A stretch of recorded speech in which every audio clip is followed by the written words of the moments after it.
żołnierz, biznesmen, producent filmowy, reżyser filmowy, doradca prezydenta Stanów Zjednoczonych w jednej z najbardziej niesamowitych kampanii wyborczych, jakie odbyły się w historii Stanów Zjednoczonych, a później główny strateg prezydenta Stanów Zjednoczonych. Państwa i moim gościem jest Steve Bannon, który gości nas w swoim domu. Thank you for your time. Steve Bannon, Thank you for coming to the Breitbart Embassy. We're honored to have you here today. We are in one of most important places for the modern history of United States. But before we start and before we go to all the strategic stuff around the world, when you quit White House, one of the quotes that is being forwarded around the world sounds like this: "I'm going to war for Trump against his opponents on Capitol Hill, in media, and corporate America." How is the war going on, and who is winning right now? Well, I think, look, every day is a struggle. As you can see right now with President Trump on this economic war that he's now engaged with in China. You know, yesterday they had 600 American corporations came to him pleading for him to stop. You know, remember, Trump is an agent of change. The reason he's president of the United States, and we'll get into this a little later in the conversation, we won the upper Midwest, which has, you know, a number of Polish Americans in states like Pennsylvania, Ohio, Michigan, and Wisconsin. The reason he's president of the United States is that working class people, what we call the deplorables, rejected this concept of America in decline. And our elites are very comfortable with America being in decline because they understand they can make just as much money on the way down as the way up. Trump stands in exact opposition of that. And that's why working class people have had his back. But every day, your audience should understand, he takes on Wall Street, he takes on the large corporations, he takes on the Republican establishment, who really only support probably 50% of his agenda. So every day here's a struggle, and that's not even talking about the Democrats and the mainstream media. So Trump, you know, I made a film for the 18 midterm election called Trump at War. People should understand every day President Trump is at war in this city against the forces of the established order. Actually, 2 days ago, Joe Biden said that he wants America to be America again, not America being great again, as the slogan of Donald Trump. Well, you know, it's interesting you picked up on that. What he had done is that a couple of weeks ago, he mocked President Trump, saying, how can you go after China? You know, the Chinese Communist Party guys are good guys, right? And they're not a threat to the United States. They're not a strategic competitor. And he got blasted for that. He shifted the other day. I had written an op-ed for the Washington Post saying that the Chinese Communist Party, just like the Russians had been back in the Soviets had been back in the 60s, 70s, and early 80s before Reagan, that this was now an existential threat to the United States and even greater than what the Soviet Union was, given China's economic strength. Biden took that phrase and said, it's Donald Trump is an existential threat to the American people. So you're now engaged in this 2020 campaign. The stakes not only couldn't be higher, the viciousness of this campaign is going to be something unparalleled in American political history. Before we move to American political history, there is major news from the Polish perspective, that's for sure. Some of the analysts in Poland say that the deal made between President Trump and President Duda is a strategic shift in terms of geopolitics, in terms of history, in terms of modern history of Europe. What are the reasons for Donald Trump to sign this deal, to decide on deploying American troops on ground in Poland, and his general policy towards Poland? It's very simple. Poland is the key that picks the lock. I mean, Polish leadership in the 3 Cs initiative has really united what was, you know, the old Eastern Europe under the Soviet Union into a geostrategic kind of block or a geostrategic entity that I think, along with Central Asia and the littoral nations around the South China Sea, are the 3 most important geostrategic areas in the world in the next 50 years. And whether the world is a free market capitalism and living under democratic freedoms, or whether they devolve into totalitarian states, I think will be played out in those 3 regions of the world. Poland is absolutely essential. It is the reason that the first, I really think, state visit that Trump had in the first year of his thing. We remember we went to Riyadh, to Jerusalem, to Rome very early in May, and then did some G20 stuff. But really the first visit was to Warsaw in August of 17, that was done for a reason. One was to emphasize how important Poland is, not just to the United States, but to the entire West. If you go back and look at that speech, which I still think, along with his Normandy speech and the speech in Riyadh, are the three most important speeches Donald Trump's ever made. He lays it down right there, that as President of the United States, his central focus is the defense of Western civilization.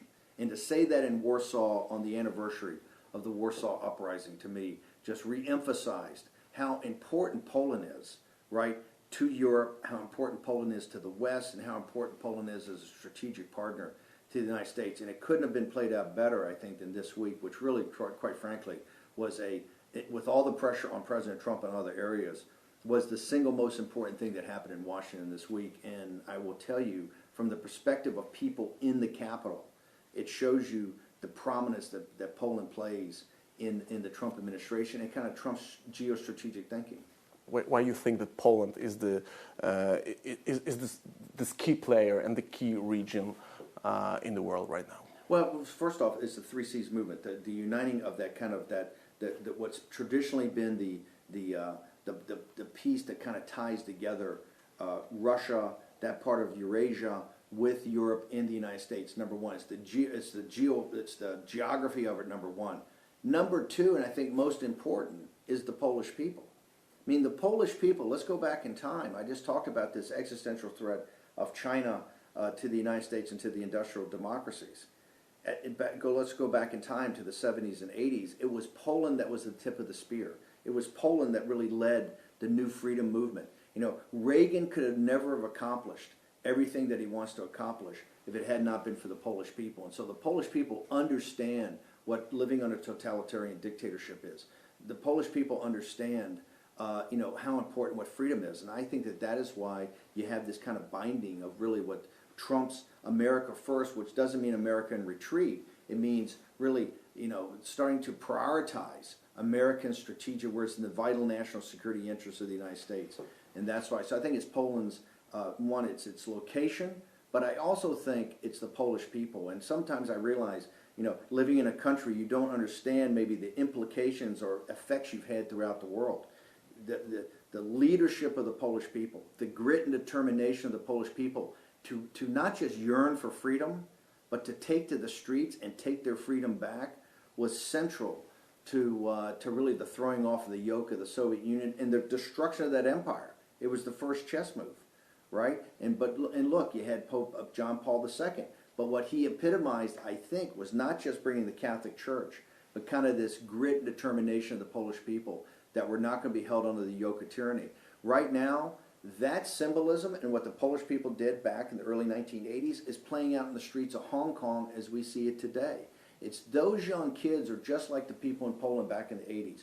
They're saying, we know what totalitarian is. We're not going to do that. We want capitalism, right? We want democracy. We want freedom.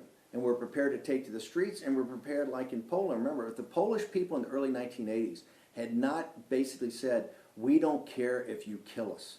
We don't care if you shoot us in the streets. We are not going to back down. It's that effort of people saying not to back down. I think that's what's so important today, and I think that's why you see a bonding of the United States and Poland, and I think you're seeing it played out in real time with how Donald Trump is showing not just tremendous respect, but saying, hey, you're a key strategic partner.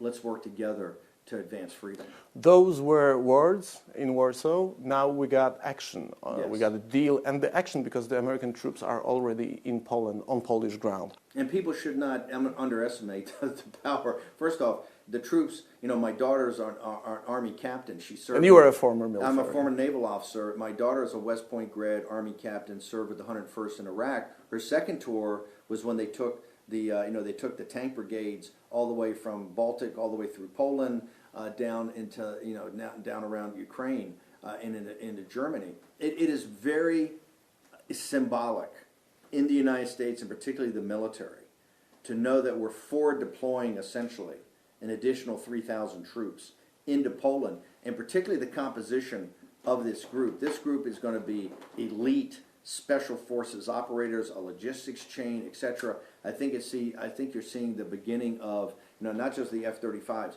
advanced technology, intelligence sharing, the most advanced weapon systems we have, and really elite troops that are now going to be working hand in glove with the Polish army. So this is quite significant, and I think it's historic.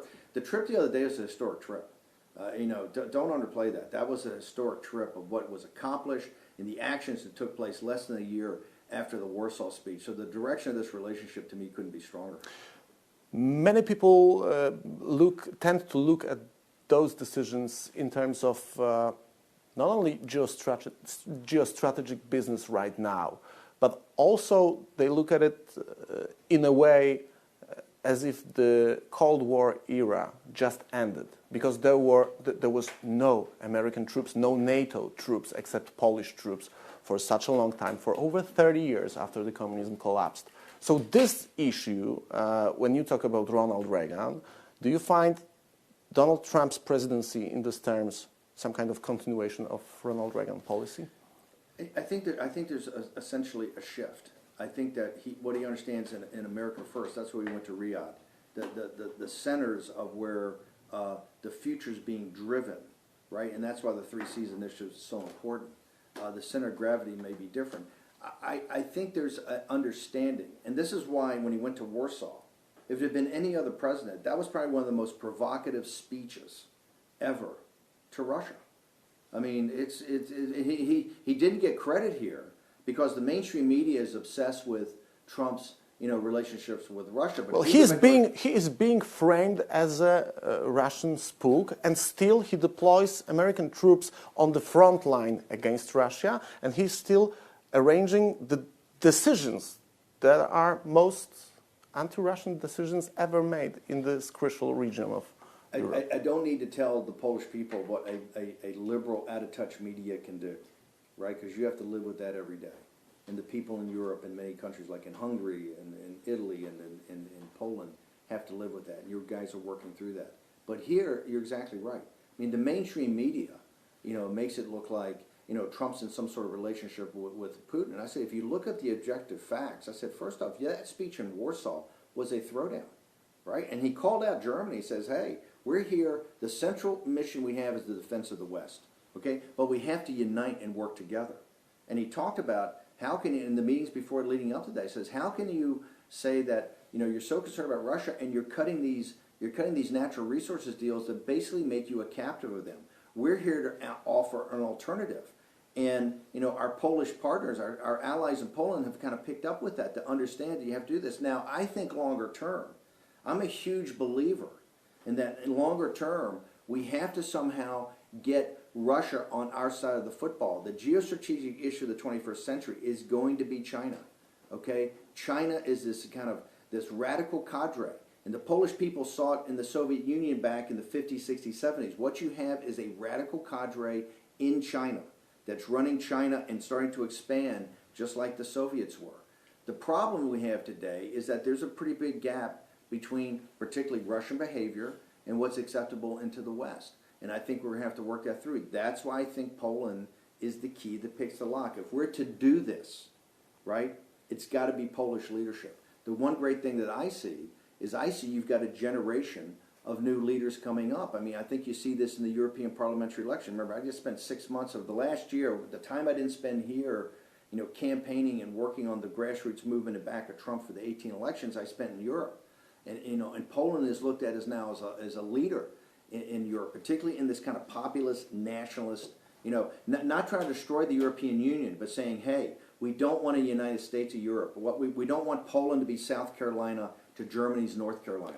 We want Poland to be Poland, but you're at the vanguard of that leadership. And I think, look, one of the disappointments or the things I think still have to be worked through is the uniting of the populist nationalist entities in these different nations into some sort of one supergroup or part of a supergroup that move in unison against the EU. We will move to the European Union right now because there is also one of the issues that seem to me a common part of the geostrategic and military perspective that we are talking about and this European perspective. The words of Donald Trump that those troops, part of those troops, which are going to be deployed in Poland, will come from Germany. And it also looks like a perspective of a famous Trump's speech in Brussels during NATO summit when he said that there is something strange in sending money to Russia just for Russia to arm and to buy arms that pose threat to the Germany that is being defended by United States and NATO. What are the reasons for pointing Germans? Yeah, well, look, is that correct? The Brussels speech was very important. Remember, there's not a bigger proponent of NATO than Donald Trump, right? Donald Trump, we did not create, and Donald Trump did not create the 2%. That came up in 2014 in a collective agreement among the NATO nations is that this is what we have to do to have a robust defense, whether that's against Russia or threats coming out of the Middle East now in North Africa.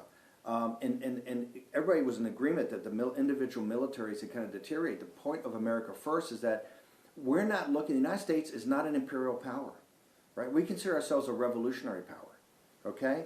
And we're not looking for protectorates. That's what the lesson of Poland is so important. This is what the Polish people have done. Remember, you are one of the few nations in NATO that have stepped up and reached the 2%.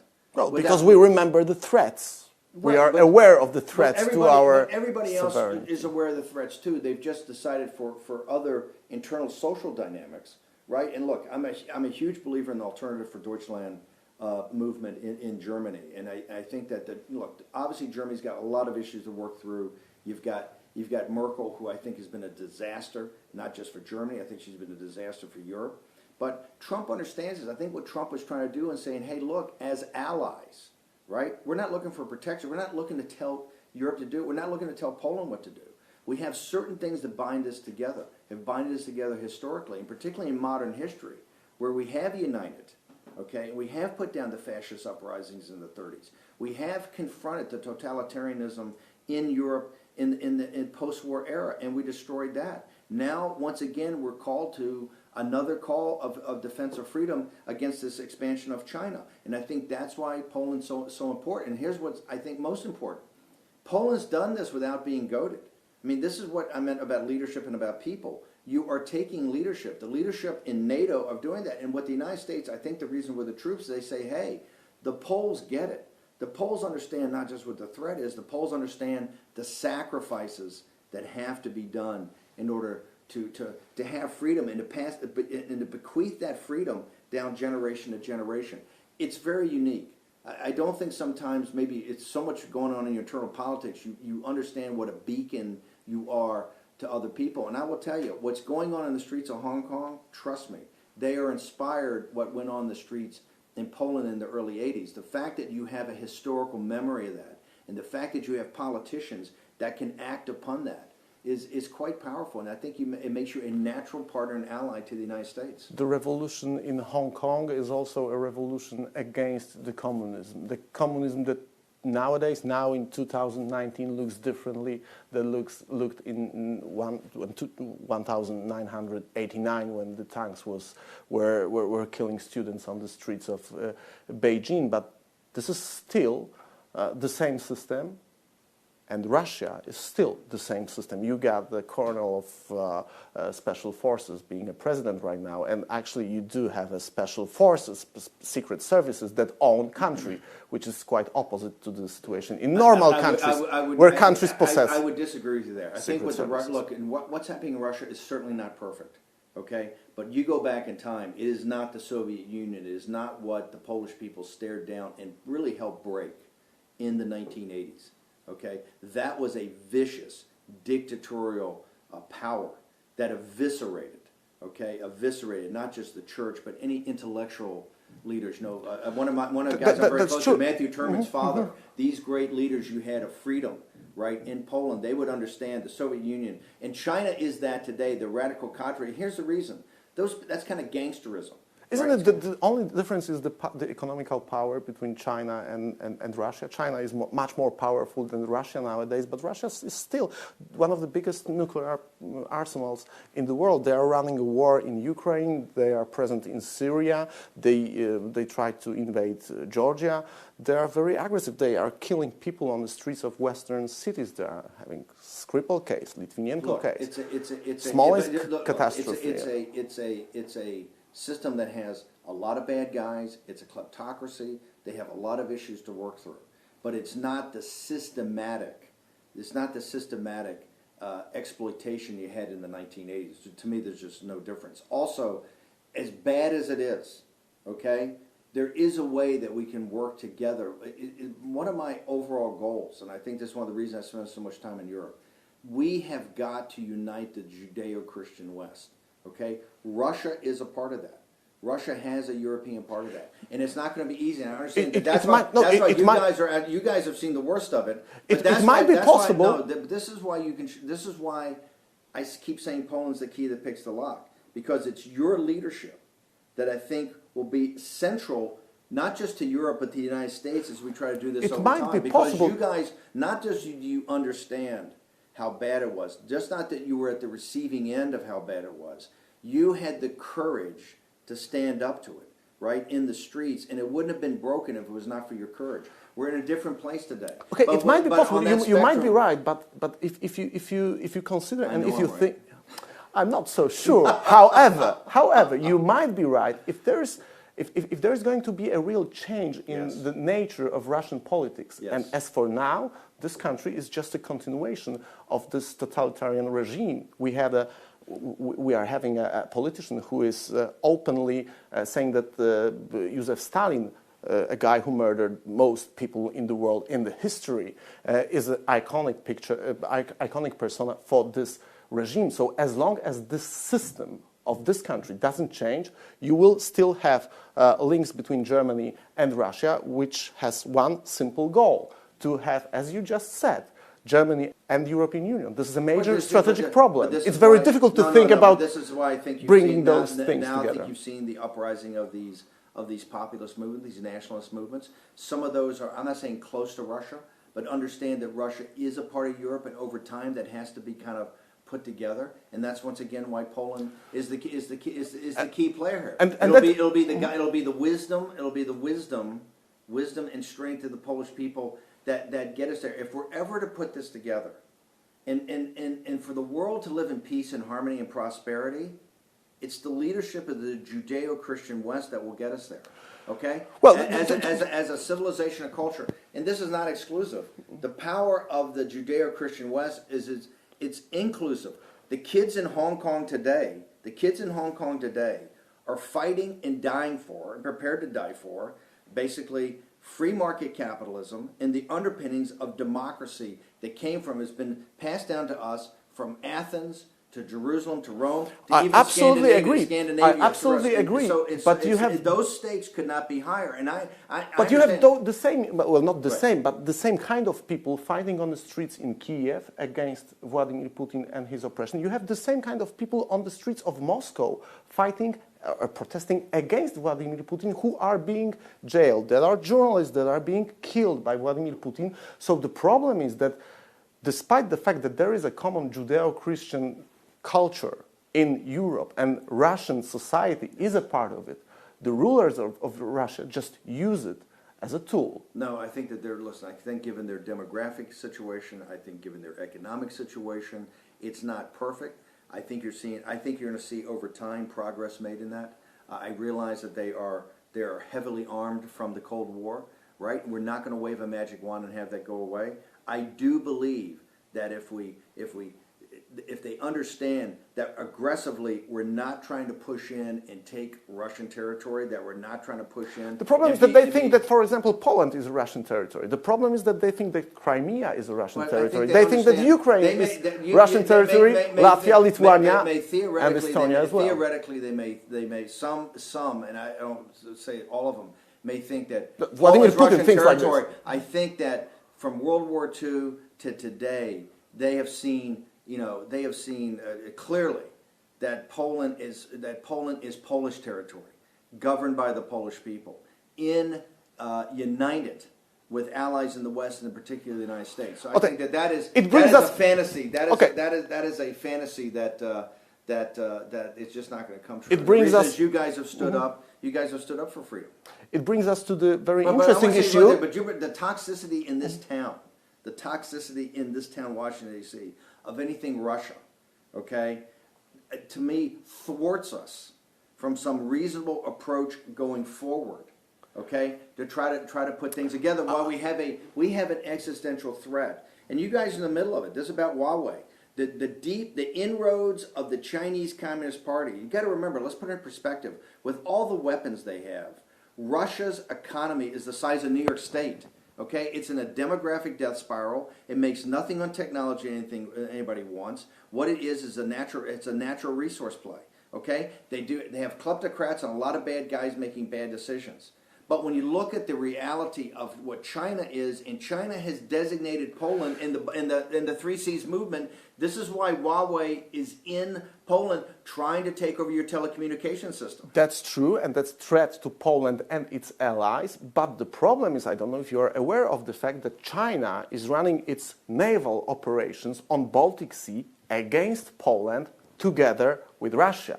Those are allies, and those are allies. I would not say they're allies. Well, they work together. They work together on Baltic Sea against Poland. If we don't take care of the toxicity of the environment here between the United States and Russia, if we do not have a partner in Poland that can help work through all these things, they will be allies. And if there is overall a strong ongoing alliance between Russia and China, the 21st century is not going to be pleasant. And this is the thing we are agreeing on. Okay, this is why issue. with all the issues, with all the problems with Russia, particularly the post-Soviet Union Russia, with all those problems, if we don't, through wisdom and leadership and discipline and strength, work together to try to somehow work through those, if China and Russia are united, and particularly this radical cadre, the Chinese Communist Party that run it,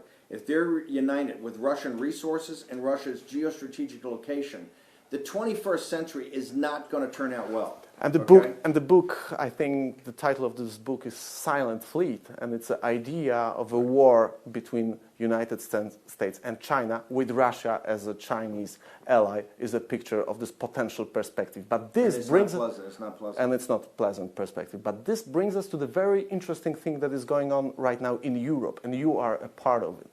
Because the populist movements in Europe are part of a real dilemma that people in Europe do have. And this is the same kind of dilemma I assume that you had here in United States, what brought Donald Trump to his presidency.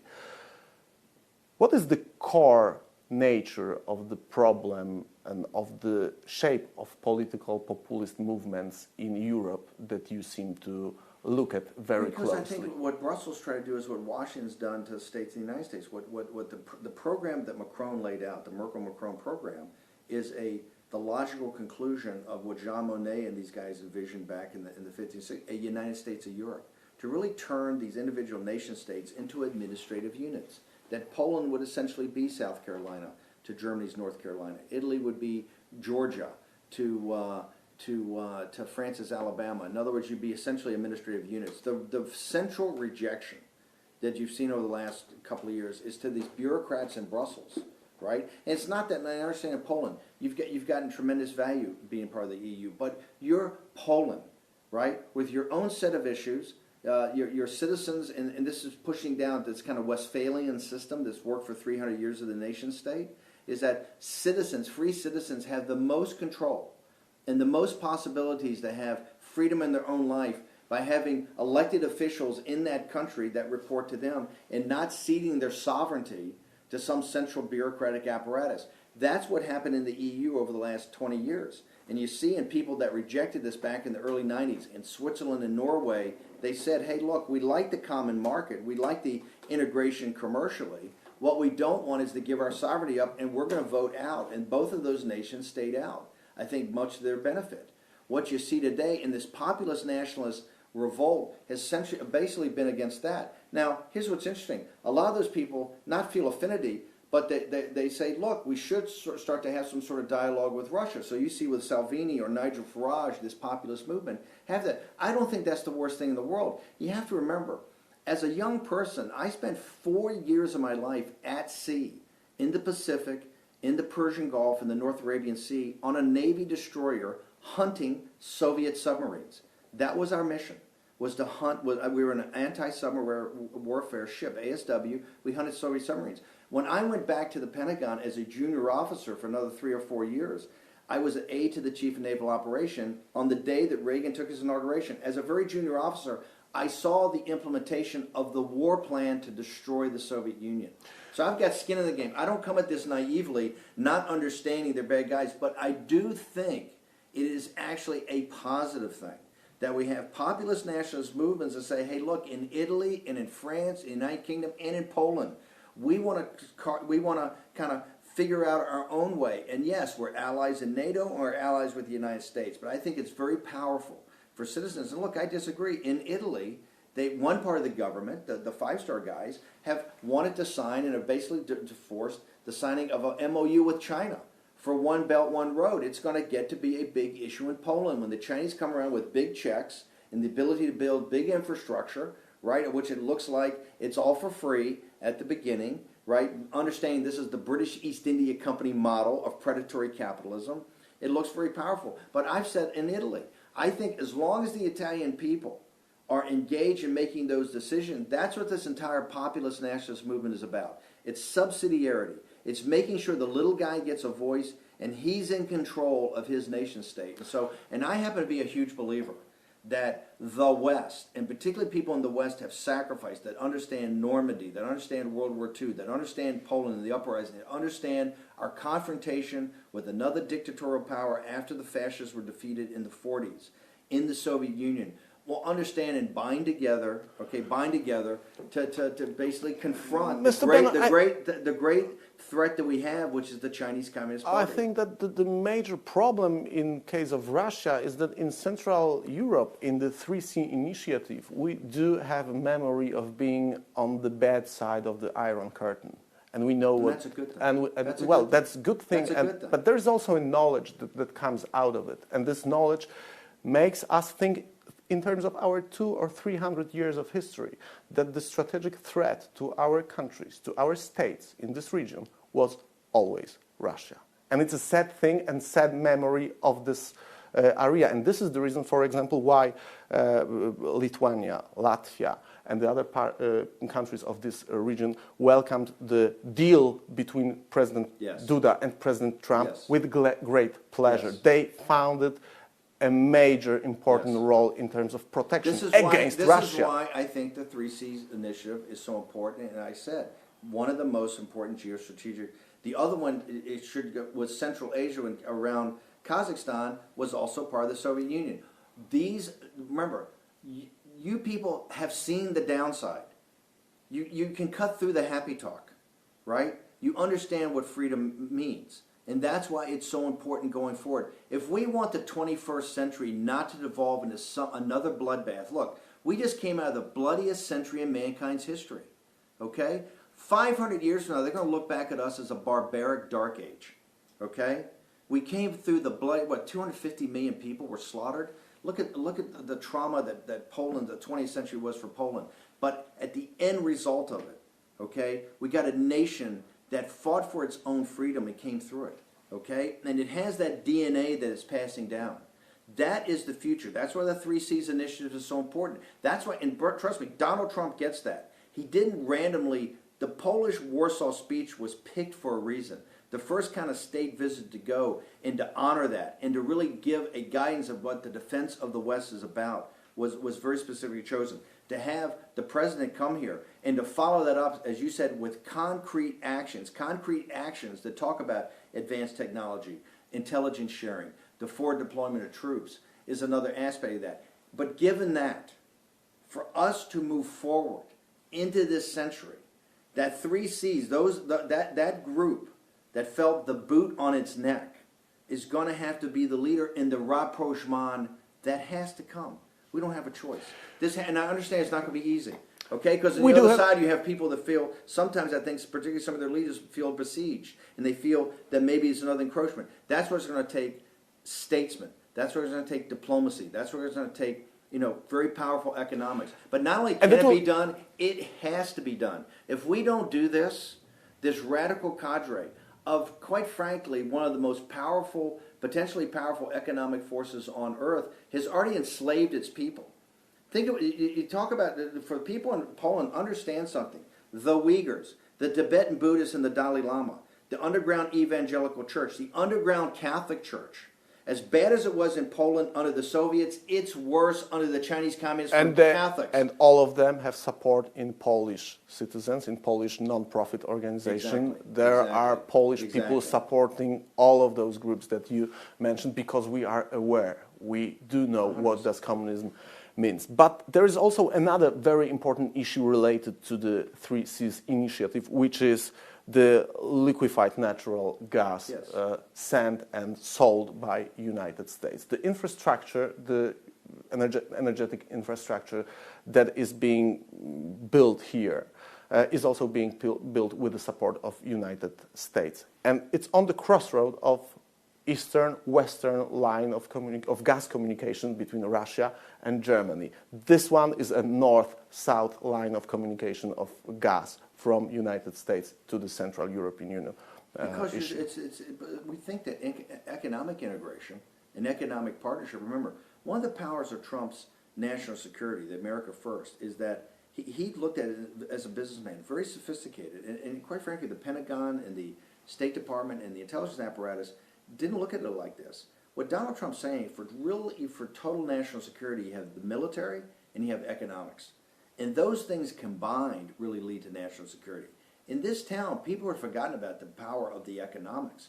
That is the whole thing about what we're doing with liquefied natural gas. It's to partner together, right, and understand there's economic benefits for both. This is why in the speech in Warsaw, and all the lead up to it, he was telling the Germans, you know, I don't want to hear all your talk about, you know, how bad Russia is, and you're cutting a deal with them to really do this, you know, really to supply yourself and make yourself really beholden to them. So I think that the whole liquefied natural gas situation is a tremendous benefit, and that's why I think it's one of the powers of the 3Cs initiatives. You're going to see even more, I think, American and Western involvement in the 3Cs country, and particularly Poland. I think people look at Poland as a terrific, particularly with this government, and a government that really has a strong nationalist point of view, that, hey, we're here for the Polish people. We're here for the benefit of the Polish people. You're going to see it become, I think, a much more robust investment opportunity. And it takes us back to the American politics in terms of the things that we are interested here in Poland. What was the meaning of the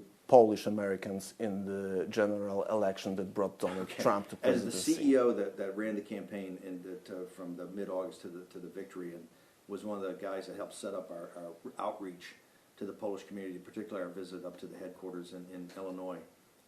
It's incredibly important. Remember, we won by 71,000 votes in 5 counties, right, in 3 states.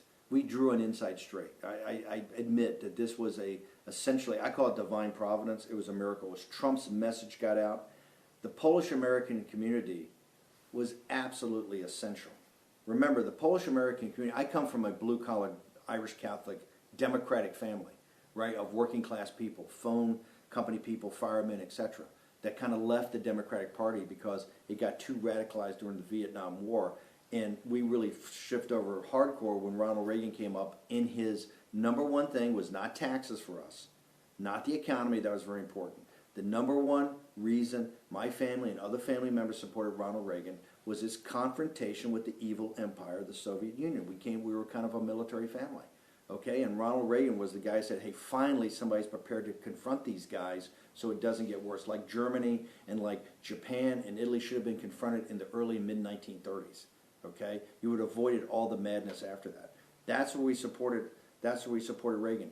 The Polish Americans are absolutely key in Pennsylvania, Ohio, Michigan, and Wisconsin. That upper Midwest, and your audience has to understand something.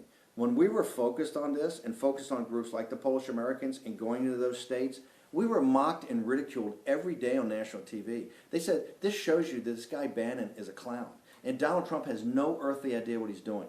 They have zero chance of having working class Democrats vote for this crazy billionaire from New York, okay? But if you went to the rallies and you saw the connection he had, you saw he was talking about basic meat and potatoes issues, about the elites have left you behind, they've shipped the jobs to China, the drugs have come in, we're prepared to make America great again. The Polish-American community turned out in Trump in droves. He would not be president of the United States if those working class Democrats and low propensity voters in Pennsylvania, Ohio, Michigan, Wisconsin did not turn out and give us victory. The central part of his campaign in 2018 is going to be that upper Midwest. We have to win those states. Right now, the polling doesn't look great. I mean, he's down in 3 or 4 of those states right now, and he needs to reinitiate, re-engage, which he will, and to get back there. But the Polish American community in 2020 is actually going to be more important than it was in 2016. And in 2016, it was a fundamental building block for our victory. Steve Bannon, thank you very much for this conversation. Thank you for hosting you in Breitbart Embassy. Thank you for hosting us here in Washington. It's a great honor, and I look forward to coming over to Poland this fall, hopefully before the President of the United States shows up in September.